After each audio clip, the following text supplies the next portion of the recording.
생방송을 앞둔 대기실은 원래라면 분주한 체크리스트와 가벼운 농담으로 채워져야 했다. 그러나 그날 손비나의 귀에 꽂힌 이어폰은 음악이 아니라 비보를 싣고 들어왔다. 하동군 병원 응급실에서 들려온 짧고도 잔인한 소식. 세상 누구보다 따뜻한 품으로 그를 키워준 할머니가 심장마비로 세상을 떠났다는 말이 전해지는 순간 그의 얼굴빛은 조명 아래에서도 순식간에 재빛으로 변했다. 누구도 상상하지 못한 파장이 무대 뒤를 휩쓸었다. 손이 떨려 마이크를 붙잡지 못했고 힘이 풀린 두 다리는 벽을 더듬다 끝내 바닥에 주저앉았다. 울컥 치솟는 숨, 말라붙는 입술, 그리고 목구멍 어딘가에서 뭉텅뭉텅 걸리는 통곡. 그럼에도 그는 무대를 선택했다. 할머니가 마지막으로 속삭여주던 자장가 같은 당부. 울지 마라 비나야. 노래가 내 운명이니 끝까지 부르거라. 그 소리가 귓속을 울리는 동안 그는 눈가를 지우고 조용히 무대 중앙으로 걸어나갔다. 조명이 다시 켜진 순간을 기억하는 이들은 말한다. 첫 소절이 갈라지는 그 목소리에서 누군가는 자신의 상처를, 또 누군가는 잊어버린 유년의 밤을 보았다고. 흔들린 고음, 비틀린 호흡, 심지어 한두 번의 이탈마저도 그날만큼은 치명적 아름다움이 되었다. 남김없이 무너진 목소리가 관객의 가슴을 꿰뚫어 나가는 동안 스튜디오의 공기는 묵직한 정적과 뜨거운 체온으로 달궈졌다. 카메라가 잡아낸 3분 12초는 곧바로 SNS를 점령했고 사람들은 그 장면을 한국 대중가요사가 잊지 못할 명장면이라 부르기 시작했다. 수백만 회의 재생과 수십만 개의 댓글이 쏟아지던 밤, 누구도 알지 못했다. 그 감정의 진앙지는 아직 오지도 않았다는 사실을. 장례식장의 새벽은 유난히 맑고 차가웠다. 향냄새가 공기 속을 무겁게 떠다니는 사이 조문 행렬은 길게 이어졌다. 꽃상을 지키던 손비나는 외려 담담해 보였다. 할머니 영정 앞에서 마지막 인사를 올리며 눈을 감는 동안 그의 속삭임은 분명했다. 할머니, 저 흔들리지 않겠습니다. 노래로 약속드릴게요. 그러나 그 담담함은 오래가지 않았다. 가족석 앞에 서서히 그림자가 드리우더니 회색 트렌치코트를 여민 한 여인이 조심스레 빈소로 발을 들였다. 숨소리 하나, 시선 하나가 모두 얼어붙는 찰나. 얼굴을 올려다본 순간 모두가 눈치채고 말았다. 너무도 닮았다. 너무도 선명했다. 18살의 이혼을 끝으로 흔적조차 남기지 않고 사라졌던 친어머니가 무려 14년 만에 돌아온 것이다. 빈소의 공기는 삽시간에 파문으로 터졌다. 분향을 마친 뒤 고개를 든 어머니의 눈이 아들의 눈과 포개지는 순간 전기가 번쩍 튀는 소리가 들렸다고 증언하는 이도 있었다. 분노, 슬픔, 그리움, 그리고 설명할 수 없는 공백. 켜켜이 눌러싸였던 감정의 지층이 한꺼번에 쪼개져 빛을 쏟아내는 것만 같은 장면. 당신에게 할 말이 있어요. 떨리는 목소리를 꺼낸 건 어머니였다. 그 앞에서 수천 번 노랫말로 마음을 붙잡아왔던 가수는 단 한 단어도 꺼내지 못했다. 벼락처럼 머무는 침묵. 그리고 천천히 뒤돌아 문 밖으로 걸어나가는 뒷모습. 장대비가 내리는 하동읍의 낡은 가로등 아래 그는 멈출 줄 모르는 오열로 어두운 밤을 비워냈다. 팬카페 회장이 건넨 우산 아래로 쏟아지던 그 눈물은 마치 이 땅의 모든 외로운 영혼을 대신해 울어주는 듯 길고 깊었다. 다음 날 장례식장은 취재진의 들숨으로 뒤흔들렸다. 침묵의 재해, 용서의 문턱, 혹은 돈이라는 자극적인 헤드라인이 섯을 퍼렇게 난무했다. 누군가는 어머니의 지난 시간을 추적했고 또 누군가는 소속사 앞으로 도착했다는 펠레터의 그림자를 언급했다. 소속사는 루머 유포의 강경 대응을 예고했지만 이미 불길은 잡기 어렵게 번지고 있었다. 팬덤 역시 둘로 갈라졌다. 상처 위에 소금을 뿌리지 말라며 그의 회복을 기도하는 이들, 이제라도 화해의 손을 내밀자고 호소하는 이들, 그리고 전성기를 앞둔 아들의 무게를 나누기엔 너무 늦었다며 비판의 화살을 겨누는 이들까지. 그러나 밤이 깊어질수록 조용한 힘이 자라났다.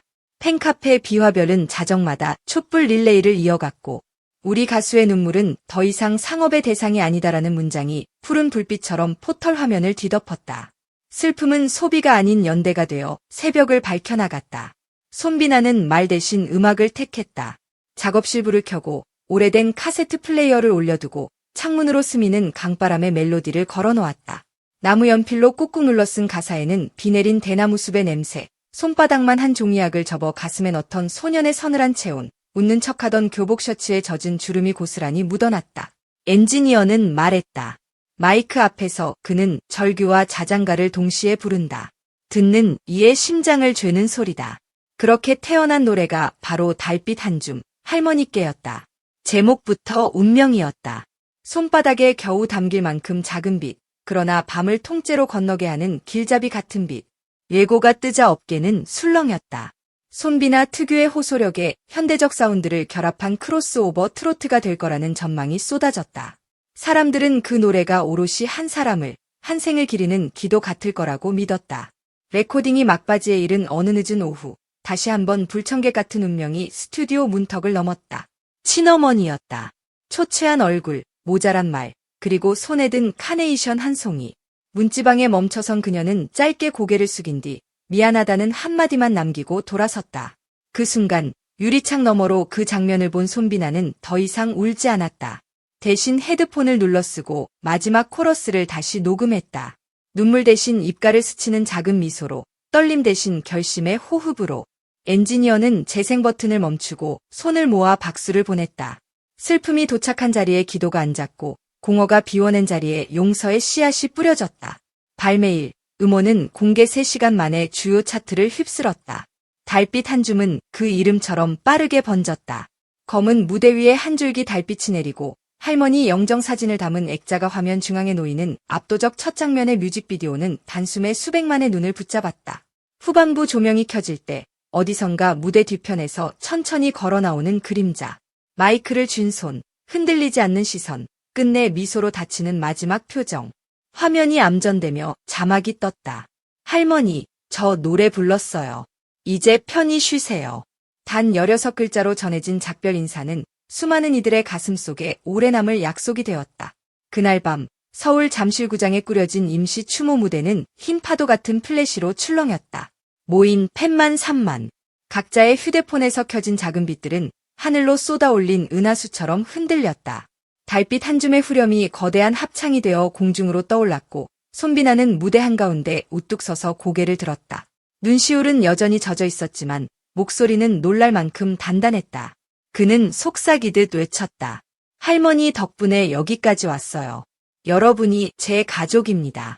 함성이 폭발하듯 밀려오고 어딘가 뒤편에서 조용히 카네이션 한 송이가 올라왔다. 그러나 그 꽃을 들고 선 얼굴을 확인한 사람은 아무도 없었다. 확인되지 않은 모습이 오히려 더 많은 이야기를 남겼다.